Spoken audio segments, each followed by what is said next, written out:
할렐루야. 아멘. 그럼 여러분들 할렐루야 나와야지. 성가대만 할렐루야 하지 마시고 우리 모두가 할렐루야 합시다. 아멘. 할렐루야. 아멘. 감사합니다.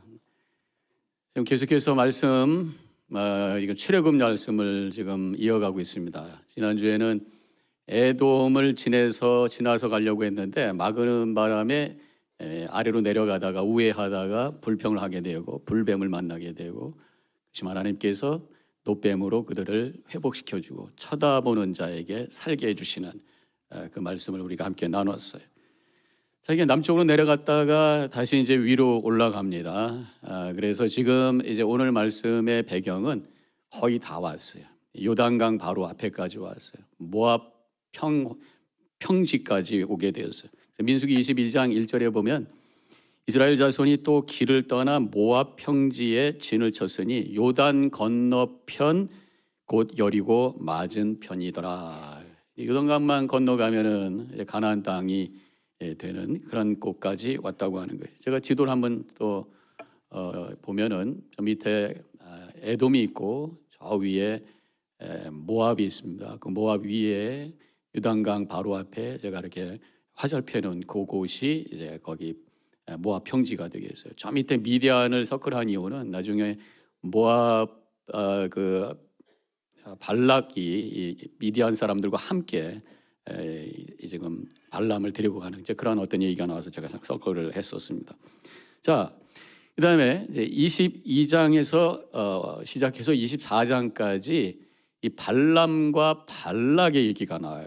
근데 발음이 비슷해가지고 좀 헷갈리는데 제가 새벽기도도 한번 말씀드렸습니다만은 그 억양, 그 사운드를 좀 생각해 보면 돼요. 그래서 발락하면은 뭔가 악하잖아요. 그러니까 이 그 모압 왕, 이스라엘을 저주하고 싶어하는 그 모압 왕은 발락이라고 할 수 있고, 하나님과 그래도 교통해. 결국 나중에는 또 이 사람도 이스라엘을 저주하는 일에 참여하지만 어쨌든 하나님과 교통했던 사람이니까 발람은 주술가 이방인입니다만은 주술가 발람이라고 생각하면 되는 거예요.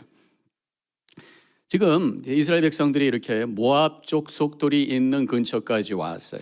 그러니까 이제 불안해해서 모압 왕인 이 발락이 미디안 사람들과 함께 연합이 돼가지고 어떻게 하면 이스라엘 사람들을 좀 어렵게 할까 하다가 영적인 어택을 한번 해보자 해서 그 당시에 유명한 주술가, 뭐 지금으로 얘기하면 뭐 무당이라고도 할 수 있겠죠. 그를 발람이라는 사람을 불러서 저주를 한번 해보자라는 생각을 한 거예요.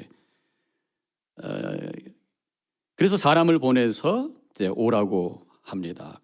그랬더니 발람이 오케이 그러고 달려간 것이 아니라 이스라엘 백성의 신이 여호와이기 때문에 여호와께 내가 한번 물어봐야 되겠다. 그렇게 그렇게 대답을 하죠. 발람은 영적인 그런 세계를 아는 사람이기 때문에 비록 그가 이방인이고 주술가지만 하나님을 알았다는 거예요. 성경에 보면은 예수님 시대에도 유대인들은 정작 예수님이 누군지 모르는데 귀신들은 알아. 그게 이제 마가복음 5장에 예수님께서 거라사 지방에 갔을 때 귀신 들린 사람이 오히려 달려와 가지고 7절에 이렇게 고백을 하잖아요. 큰 소리로 부르짖어 이르되 지극히 높으신 하나님의 아들 예수여 나와 당신이 무슨 상관이 있나이까? 그러면서 좀 제발 좀 가십시오. 나하고 무슨 상관이 있습니까? 예수 그리스도가 하나님의 아들이라고 하는 것을 고백하고 있는 것을 보게 돼요. 마찬가지로 발람이 여호와가 누군지를 아는 거예요. 그래서 그분에게 말씀하고 여쭤보고 말씀하는 대로 내가 하겠다 이렇게 대답을 해요. 하나님께서 가지 말라라고 대답을 해서 내가 안 갑니다라고 발람이 대답을 하니까 모압 왕이 그 말을 듣고 더 많은 고관들과 또 여러 가지 좋은 제안을 가지고 다시 오게 됩니다. 그래서 고관들이 와가지고 우리랑 같이 가서 저주를 하면 네가 원하는 대로 모든 걸 다 주겠다라고 약속을 하죠. 처음에 왔을 때는 복채 정도 가져왔거든요. 이번에는 모든 걸 다 네가 원하는 대로 주겠다. 아마 이 발람이 솔깃했겠지요. 그렇지만 그가 18절에 이렇게 대답을 했습니다. 발람이 발락의 신하들에게 대답하여 이르되 발락이 그 집에 가득한 은금을 내어 내게 줄지라도 내가 능히 여호와 내 하나님의 말씀을 어겨 덜하거나 더하지 못하겠노라. 사실 이미 하나님께서 가지 말라고 말씀하셨으니까 안 간다라고 대답하면 되는데 자꾸만 뉘앙스가 조금 오픈이 되는 거예요. 그래서 하나님이 하라는 대로 하겠다. 가기는 갈 텐데 하나님께서 축복하라 그러면 축복하고 저주하라 그러면 저주하겠다. 뭐 이런 뉘앙스가 비춰지게 되는 것입니다. 그때 하나님께서 함께 가라라고 또 대답을 해 주세요. 근데 그게 하나님의 진짜 속마음은 아니죠. 나중에 낙이 타고 갈 때에 여호와의 사자가 나타나서 막은 걸 보면 하나님의 진심은 아니었어요. 근데 이미 이 발람이 가고 싶은 마음이 있다고 하는 것을 알고 하나님께서 내가 가려면 가라. 이제 그 정도라고 생각하면 되겠습니다. 그래서 발람이 결국 발락에게 가게 돼요. 나귀를 타고 종과 함께 가게 되는데 나중에 보니까 그래서 나중에 가서 저주를 하지 아니하고 축복만 하게 되죠. 하나님께서 축복하라고 하니까. 그래서 발락이 안달이 나서 장소를 받고 여러 가지 방법으로 해서 저주하라고 그랬는데도 계속 축복을 하게 돼요. 그런데 나중에 25장으로 가서 보면 민수기 25장에 가보면 결국은 이스라엘 백성들이 영적으로 타락하는 얘기가 나와요. 민수기 25장 1절에 이스라엘이 시딤에 머물러 있더니 그 백성이 모압 여자들과 음행하기를 시작하니라. 그리고 3절에 가서 그들의 신들에게 절을 했더라 이런 말씀까지 나온단 말이야. 그래서 타락하고 도덕적으로 타락하고 영적으로 하나님을 배반하는 일이 결국에 나타난 걸 보면 이 발람이 말로는 하나님께서 축복하라는 대로 축복을 했지만 속으로는 그게 아니었고 성경에는 구체적으로 나와 있지 않지만 나중에 발락에게 이스라엘 백성들을 영적으로 타락할 수 있는 그 계략을 준 것이 분명하다고 하는 거예요. 그것을 알 수 있는 게 민수기 31장으로 가면 거기서 발람이 죽는 얘기도 나오고 또 민수기 31장 16절에 보면은 하나님께서 이렇게 말씀해요. 보라, 이들이 발람의 꾀를 따라 이스라엘 자손을 부올의 사건에서 여호와 앞에 범죄하게 하여 여호와의 회중 가운데서 연병이 일어나게 하였느니라. 여기서 보면은 이스라엘 백성들이 이렇게 타락한 것이 발람의 꾀다라고 분명히 말씀하고 있는 거예요. 입으로는 하나님이 주신 말씀대로 축복을 했다고 하지만 뒤로는 발락과 함께 꾀를 부려서 이스라엘 백성들을 타락하도록 했다라고 하는 거죠. 보이는 것, 앞에서 보이는 것하고 뒤에서 했던 것이 다르다라는 거죠. 내가 생각하는 것하고 말하는 것이 다르고 어제하고 오늘이 다르고 이 존재가 분리되어 있는 그런 상황, 그런 모습이라고 할 수 있어요. 존재 분리라고 할 수 있습니다. 이중성의 모습인 거예요. 우리가 예수 믿는다고 하면서도 입으로는 하나님 고백합니다. 입으로는 하나님의 말씀대로 살겠습니다 라고 고백을 하지만 또 뒤로 가면은 다른 모습으로 갖고 우리가 살고 있다면 이 발람의 모습과 다른 게 없다라는 거예요. 이중적인 모습, 깨어진 모습, 존재가 분리된 모습. 예수 믿어서 하나님께서 우리를 구원해 주셨어요. 그렇지만 여전히 우리의 그 존재가 하나 되지 못한 상황 속에서 우리가 살고 있다고 하는 거예요. 예수님께서 결국은 우리에게 원하시는 게 뭐냐? 존재의 통일이라고 하는 거예요. 내 존재가 하나가 되는 걸 말씀하는 거죠. 그래서 에베소서 1장 10절에 이렇게 쓰여지고 있습니다. 하늘에 있는 것이나 땅에 있는 것이 다 그리스도 안에서 통일되게 하려 하심이라. 하나님의 궁극적인 목적은 예수 그리스도를 통해서 모든 것이 통일되고 하나가 되길 원하는 거예요. 갈라져 있고 깨져 있는 이 세상이 하나 되길 원하시고 또 갈라져 있고 깨져 있는 우리 존재가 하나 되길 원하신다는 거죠. 오늘 이 예배를 통해서 다시 한번 주님을 바라보면서 우리가 내 존재가 하나 된 모습으로 거룩한 모습으로 주님 앞에 서서 나아가는 이 시간이 되시기를 주님의 이름으로 간절히 축원합니다. 자, 오늘 본문의 말씀에서 우리에게 주시는 교훈을 세 가지로 제가 정리를 해봤어요. 첫째는 욕심이 영적인 눈을 멀게 한다라고 하는 것이죠. 이 발람의 모습을 통해서 발견하는 메시지입니다. 욕심이 발람의 존재를 이렇게 분리를 시켰어요. 동시에 그뿐만 아니라 욕심이 발람의 눈을 멀게 했어요. 영적인 눈을 멀게 했다고 하는 것이. 그래서 하나님의 뜻을 제대로 보지를 못하고 있습니다.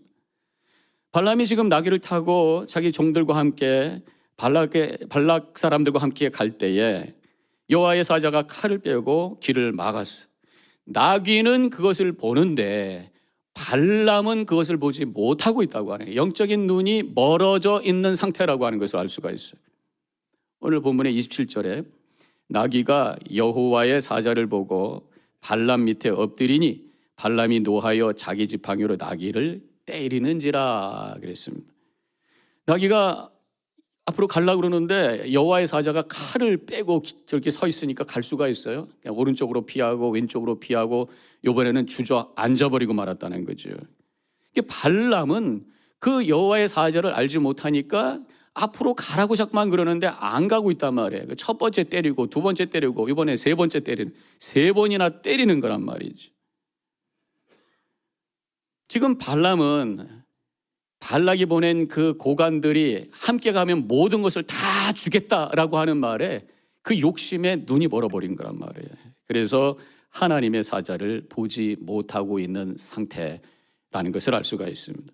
이렇게 물질에 대한 욕심으로 내 마음이 채워지게 되면 영의 눈이 감겨지게 된다라는 것이에요.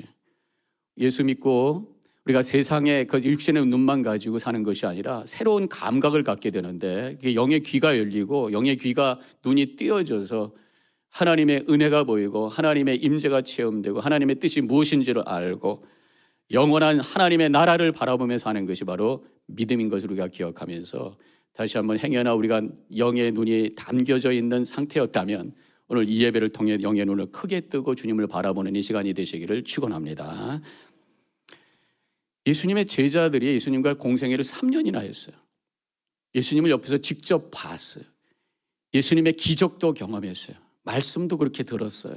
그런데 그들도 영의 눈이 띄어지지 않았던 것 같습니다.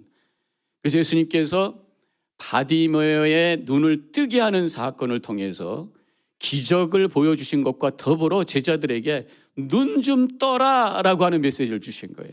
왜냐하면 그것이 어떤 그 컨텍스트, 그 문맥을 통해서 주시는 메시지가 있습니다. 바디메어의 눈을 뜨기 전에 예수님께서 제자들에게 3번이나 십자가에 대한 말씀하셨어요. 내가 십자가의 고통을 당할 것이고 죽을 것이고 3일 만에 부활할 것이다. 근데 못 알아듣는단 말이에요. 한 번은 베드로가 예수님께서 제자들에게 너희들은 나를 누구라 하느냐 했을 때 베드로가 주는 그리스도십니다 라고 대답했을 때 와 잘했다 라고 하면서 예수님께서 그때도 또 말씀하십니다. 내가 십자가에서 고통을 당하고 죽을 것이고 3일 만에 부활할 것이다. 그럼 할렐루야 해야 되는데 그러면 안 되옵니다 하면서 예수님을 향해서 항변하고 있는 베드로의 모습을 보면서 예수님께서 뭐라고 그러셨어요? 사탄아 내 뒤로 물러가라 그랬어요. 예수님이 하시는 일이 뭔지를 몰라요. 십자가가 뭔지를 몰라요. 그러면서 안 된다고 항변하고 있는 베드로의 모습을 보니까 영의 눈이 아직 띄어지지 않았다고 하는 거예요. 그런가 하면 예수님께서 이러한 말씀을 하실 때마다 2번이나 반복이 되는데 제자들끼리 서로 옥신각신하고 있습니다. 누가 더 높냐? 또 요한과 야고보가 나타나가지고는 예수님 당신이 영광을 얻으실 때 하나는 우편에 하나는 좌편에 한 자리 하게 해주십시오. 뭐 이러고 있어요. 예수님이 지금 십자가에 달려 죽으실 걸 말씀하시는데 제자들은 아직까지도 예수님이 정치적인 메시아로 오셔서 나라의 통치자가 되시면 우리가 한 자리 할 것이라고 하는 욕심에 눈이 멀어가지고 예수님이 누구신지를 십자가가 무엇인지를 모르고 있다라고 하는 거예요. 영적인 눈이 아직도 감겨져 있다고 하는 것이에요. 욕심은 영의 눈을 감게 한다고 하는 것입니다. 믿음이라고 하는 것은 영의 눈을 뜨는 것이에요. 욕심을 내려놓는 것이에요. 주님의 은혜를 고백하는. 그래서 영의 눈이 띄어졌을 때에 결국 십자가가 보이고 십자가를 통해서 우리에게 주신 은혜가 보이고 그래서 감사와 찬양으로 걸어감으로 하나님의 나라를 체험하는 복된 삶을 살게 되는 줄로 믿습니다. 2번째로 오늘 이야기를 통해서 주시는 메시지는 영의 눈이 멀면 격해질 수 있다. 과격해질 수 있다. 이렇게 변할 수도 있어요. 지금 발람이 욕심으로 인해서 영의 눈이 보여지지 않게 되자 발람이 나귀를 막 때리잖아요. 근데 뭐 짐승을 때린 거에 뭘 빅딜이냐. 근데 오늘 말씀에 보면 그건 굉장히 중요하게 그것을 다루고 있다고 하는 것을 알 수가 있습니다. 3번이나 때리니까 하나님께서 이 나귀의 입을 열어서 사람의 말을 하게 하면서 왜 때리느냐고 그렇게 얘기하게 되잖아요. 그런가 하면 32절에 보니까 이 앞에 섰던 여호와의 사자가 이렇게 말합니다. 너는 어찌하여 네 나귀를 이같이 3번 때렸느냐. 이 때린 것, 폭력에 대해서 언급을 하고 있단 말이죠. 짐승이 말하고 있고 하나님의 사자가 말하고 있다고 하는, 폭력은 하나님께서 원하시지 않는다는 거예요. 비록 짐승이라고 할지라도 폭력은 안 된다라는 말씀을 지금 주시고 있어요.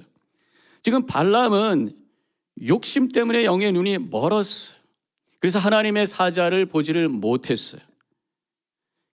그것이 하나님께서 가지 말라는 사인인 것도 알아듣지 못했어요. 하나님의 뜻이 뭔지를 모르는 거예요. 그렇게 됐더니만 나귀의 행동을 이해할 수가 없었어요. 그래서 나귀가 고집 부리고 자기 말을 듣지 않는다고 생각하니까 화가 납니다.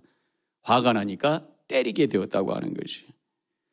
영의 눈이 감기게 되면은 육신의 눈만 가지고 보기 시작을 하면서 자기 중심적으로 생각하게 되고, 그러면서 오해가 되고, 그러면서 화가 되고, 그러면서 거칠게 된다고 하는 것을 여기서 알 수가 있다고 하는 것이죠. 잠언서 9장 10절에 보면 여호와를 경외하는 것이 지혜의 근본이요 거룩한 자를 아는 것이 명철이니라, 이렇게 말씀하고 있어요. 여호와를 경외하고 거룩한 자를 아는 것, 특별히 성경에서 안다고 하는 것은 영적인 체험을 얘기하는 거예요. 영적인 눈이 열려서 주님을 보는 것을 말한단 말이죠. 하나님이 창조주이시고 주권자이시고 권능자라고 하는 것을 깨달으면서 그 앞에 엎드려져 영의 눈이 띄어진 자는 지혜롭게 산다, 이런 말씀을 주신 것입니다. 영의 눈이 띄어질 때에 하나님을 보고 하나님을 알 때 내 중심적으로 판단하지 않고 지혜롭게 판단하게 된다는 말씀이에요. 반대로 욕심이 많아질수록 자기중심적인 사고를 하기 시작하고, 그렇게 되다 보면 다른 사람에 대한 배려가 없어지게 되고, 내가 원하는 대로 따라주지 않을 때에 분노하게 되고 거칠게 반응하기 시작하면서 폭력이 나올 수 있다고 하는 것을 생각할 수가 있어요. 그리스에 재미난 그 우화가 하나 있는데, 욕심에 대한 우화예요. 개 한 마리가 날씨가 좀 추웠던 것 같습니다. 밖에서 왔다 갔다 하다가 소 외양간으로 들어갔어요. 그랬더니 여물통에 이제 주인이 좀, 그 소는 일하러 나갔고 비어 있어요. 여물통에다가 주인이 소가 들어오면은 이제 먹게 하려고 짚을 이렇게 많이 쌓아놨어요. 근데 이 개가 보니까 거기 폭신폭신하고 좋은 것 같거든요. 들어가 가지고 거기서 나른하게 누워서 이제 자고 있는 거예요. 소가 하루 종일 배가 고파가지고 이제 들어왔더니만 개하고 강아지가 누워 있는 거예요. 어떻게 하겠어? 나가라고 막 그러겠죠. 그랬더니 개는 따뜻한데 왜 이걸 내 거를 가져가려고 그러냐, 그래서 으르렁거리고 막 화내고 짖고 난리가 났죠. 그래서 주인이 그것을 쫓아냈다 하면서, 욕심이 뭐냐? 나의 편안함을 위해서 저 상대가 배고프고 힘든 것을 배려하지 아니하고 도리어 화를 내고 짖고 폭력을 행하는 그 모습이 욕심이다라고 하는 것을 보여주는 우화라고 할 수가 있어요. 영의 눈이 멀면 하나님도 안 보이지만 다른 사람도 안 보인다라고 하는 것이죠. 나만 보이고 내가 원하는 것만 생각하다 보니까 내가 원하는 대로 갖고 싶고 원하는 대로 되기를 원하고, 근데 그것이 강해지다 보면은 되지 않을 때 분노하게 되고 폭력적이 되고, 그래서 다른 사람과 갈등하게 된다고 하는 것입니다. 그러나 우리가 믿음의 눈이 열려졌을 때 하나님을 보게 되면 하나님의 진리의 말씀이 깨달아지게 되고, 그때 다른 사람이 보이기 시작하면서 그 사람의 형편을 내가 느끼면서 공감하게 되고, 공감하기 시작하면 폭력이 아닌 온유함을 가지고 그 사람에게 다가가면서 좋은 관계 속에서 살게 된다고 하는 것이에요. 역사상 가장 영의 눈을 크게 뜬 분이 있다면 누구라고 생각이 드세요? 바로 예수 그리스도예요. 왜냐하면 하나님과 나는 하나다. 하나님을 제일 많이 보고 하나님의 뜻을 제일 많이 아는 분이 바로 예수님 아니시겠어요? 근데 예수님의 행동의 특징을 보면 항상 긍휼함이 먼저였다고 하는 거예요. 불쌍히 여기셔서 치유하시고, 불쌍히 여기셔서 말씀을 전해주시고, 마태복음 14장 14절에 보면은 예수님께서 나오사 큰 무리를 보시고 불쌍히 여기사 그 중에 병든 자들을 고쳐주시니, 목자 없는 양과 같이 헤매고 있는 그 백성들을 불쌍히 여기셔서 말씀을 가르치시는 거예요. 불쌍히 여기시는, 그들의 아픔과 형편을 아시고 그것을 느끼시면서 공감하시면서 다가가시는 그 온유함, 예수님의 모습이었다고 하는 거죠. 그래서 예수님께서 마태복음 11장 29절에 보면은 나는 마음이 온유하고 겸손하니 나의 멍에를 메고 내게 배우라. 온유함이라는 게 힘없이 이렇게 나약한 모습이 아니라 상대방의 처지와 아픔을 공감하면서 마음의 문을 열고 다가가는 그 모습이 바로 온유함이라고 하는 것이에요. 온유함은 공감에서 나오는 것이고 공감은 영의 눈이 뜨여졌을 때 가능하다고 하는 것입니다. 사람을 외모만 볼 것이 아니라 영의 눈을 떠서 그 사람의 처지와 아픔을 보고 그래서 공감을 가지고 온유함을 가지고 다가감으로 하나님의 뜻을 이루는 거룩한 삶을 살아가는 우리 성도님들 되시기를 축원합니다. 세 번째 마지막 메시지는 들음으로 영안이 열린다라고 하는 것이에요. 영의 눈을 뜨자고 말씀드렸는데 그럼 어떻게 하면 영의 눈이 뜨여질 건가? 들어야 된다는 것이에요. 오늘 본문에 보면 31절에서 그때에 여호와께서 발람의 눈을 밝히시매 그랬어요. 눈을 뜨게 해주셨어요. 그때, 그럼 그때가 언제냐? 바로 나귀가 말하기 시작했을 때, 그 말을 들었을 때란 말이에요. 30절 바로 앞절이죠. 나귀가 발람에게 이르되 나는 당신이 오늘까지 당신의 일생 동안 탄 나귀가 아니냐? 내가 언제 당신에게 이같이 하는 버릇이 있었느냐? 그가 말하되 없었느니라. 그 다음에 눈이 번쩍 뜨게 되었다라는 거죠. 지금 나귀가 사람처럼 말을 하고 있어요. 그러면서 내가 왜 때리느냐? 내가 언제 당신을 이렇게 어겼던 적이 있었냐? 지금 여호와의 사절을 받기 때문에 내가 그런 거지? 라면서 이제 하소연하고 있는 거죠. 항변을 하고 있는 거예요. 그때 발람이 눈을 뜨게 되고 여호와의 사절을 보면서 나중에 내가 범죄하였나이다. 회개까지 하는 변화되는 것을 보게 되죠. 일단 여기서 이 나귀가 하소연하는 모습을 보면서 우리 짐승도 하나님께서 하나의 생명으로 피조물로 존중해 줘야 된다는 말씀을 우리에게 주시는 것을 깨닫게 됩니다. 내 뜻을 따르지 않는다고 함부로 대하지 말라는 거예요. 짐승도 억울해하고 그 억울함을 하나님이 들으신다고 하는 것을 우리가 깨닫게 됩니다. 하나님은 모든 만물을 귀하게 여기셔요. 그래서 예수님께서 말씀을 이렇게 하신 적이 있죠. 마태복음 6장 26절에 공중에 새를 보라, 심지도 않고 거두지도 않고 창고에 모아 들이지도 아니하되 너희 하늘 아버지께서 기르시나니 너희는 이것들보다 귀하지 아니하냐, 이렇게 말씀하셨어요. 물론 우리가 귀하다는 말씀을 주신 건데 이 비유를 하시면서 하나님께서 새들도 다 기르시고 돌보신다라는 말씀을 해 주신 것으로 알 수가 있습니다. 하나님께서는 또 발람에게 당신의 뜻을 알게 하시기 위해서 이 짐승을 사용하셨다고 하는 것이 오늘 본문의 말씀을 통해서 우리가 알게 되는 것이에요. 하나님께서 우리에게 말씀하시는 방법이 여러 가지가 있어요. 가장 구체적이고 직접적인 게 뭡니까? 말씀이에요. 성경이죠. 그래서 특별 계시라고 말씀하고 있죠. 그 다음에 일반 계시로 이 짐승을 통해서 또 사람의 말을 통해서 또 여러 가지 자연 현상을 통해서 또 되어가는 상황을 통해서도 하나님께서 우리에게 말씀해 주시는 것이에요. 특별히 이 자연, 하나님께서 자연을 창조하시고 자연을 통해서도 우리에게 가르쳐 주셔요. 그래서 마틴 루터가 자연은 제2의 성경이다. 우리가 자연을 사랑하고 자연 속에서 주님의 임재를 체험하면서 또 하나님과 영적으로 교통할 수도 있다고 하는 것을 깨닫게 됩니다. 욥기에서도요 12절 7절부터 10절에서 이렇게 말씀하고 있어요. 짐승에게 물어보라, 그것들이 내게 가르치리라. 공중의 새에게 물어보라, 그것들이 내게 알게 하리라. 땅에게 말하라, 그것이 내게 가르치리라. 바다의 고기들도 내게 설명하리라. 이 모든 것 중에 얻은 것이 여호와의 손이 이를 행하신 줄을 알지 못하랴 그랬어요. 하나님은 자연을 통해서도 우리에게 말씀해 주신다라는 말씀이죠. 여러 가지 방법으로 말씀해. 문제는 우리가 들으려고 해야지 들린다는 거예요. 내가 하나님의 말씀을 듣고 주님의 뜻대로 살려고 하는 갈망을 가지고 말씀을 피우고 우리의 삶을 바라보며 살아갈 때 우리 주변에 하나님께서 들려주시는 음성을 성령의 감동 속에서 깨닫게 되고 그래서 주님의 뜻을 이루는 지혜롭고 주님의 거룩한 삶을 살게 되는 줄로 믿으시기를 바랍니다. 들어야 우리가 믿음이 생기고 믿어야 영의 눈이 열려진다는 거죠. 그래서 로마서 10장 17절에서 그러므로 믿음은 들음에서 나며 들음은 그리스도의 말씀으로 말미암았느니라 그랬어요. 시편 119편 105절에서는 주의 말씀은 내 발의 등이요 내 길의 빛이니다. 그래서 하나님의 말씀이 나에게 들려질 때에 어둠이 물러가고 그 어둠 속에 있었던 그 길이 드러나기 시작한다는 거죠. 눈을 뜨게 해주신다는 말씀이란 말이에요. 하나님의 말씀이 들려질 때에 내 눈이 열려서 삶에 여러 가지 도전이 있고 어둠이 있어도 그것을 이겨내며 승리의 삶을 살 수 있음을 믿으며 주님을 바라보는 이 시간 되시기를 축원합니다. 그 많은 찬송가의 가사를 지으신 분이 있어요. 파니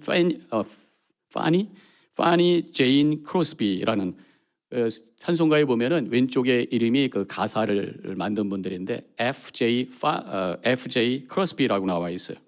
그분이 쓴 가사들은 우리 찬송가에 20개 이상이 있는데 나의 갈 길 다가도록 나의 영원하신 기업 오 놀라운 구세주 예수 그리스도 인내하신 구세주요 예수로 나의 구주. 얼마나 우리가 잘 알고 은혜 받는 그런 찬송입니까? 이 가사를 이분이 쓴 거예요.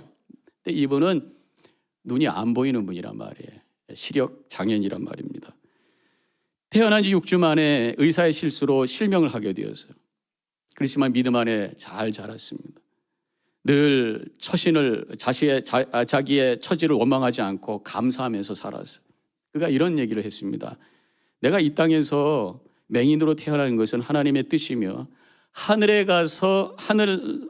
가서 제일 먼저 보게 될 분이 예수님이라는 사실이 얼마나 기쁜지 모릅니다. 그렇게 고백을 했어요. 그러면서 늘 기도하시는 분이고 곡을 이렇게 작곡가들이 와서 들려주면 그 순간에 그냥 감동이 와가지고 즉석에서 가사를 만들어요. 8,000곡이나 가사를 썼다는 거예요. 그중에 20몇 개가 우리 찬송가에 들어온 거죠. 그 중에 하나가 바로 288장 예수로 나의 구주 삼고, 이것도 즉석에서 지었다고 합니다.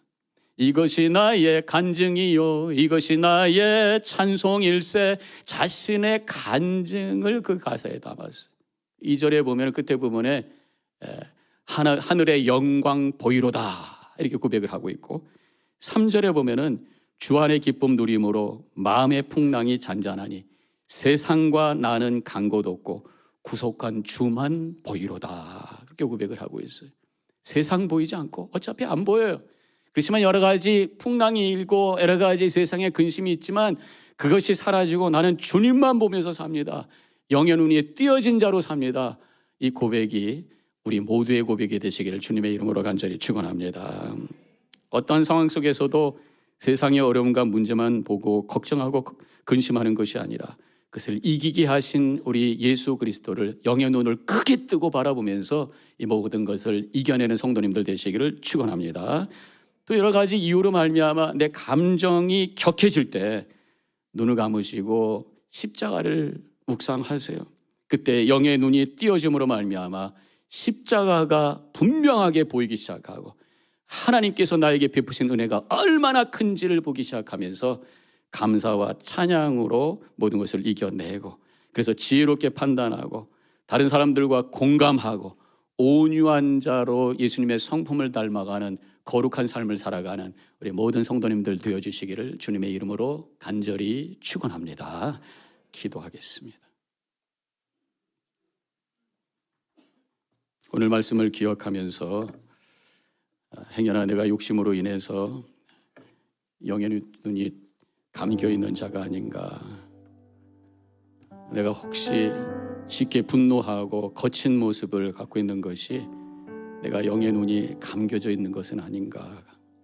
오늘 이 시간에 다시 주님을 바라보시고 나의 영의 눈을 뜨게 해주시고 십자가를 보게 하시고 은혜를 보게 하시고 그래서 감사와 찬양 속에 살아갈 수 있도록, 그래서 온유함과 거룩함이 우리의 심령 속에 회복되게 하여 주옵소서. 기도하겠습니다.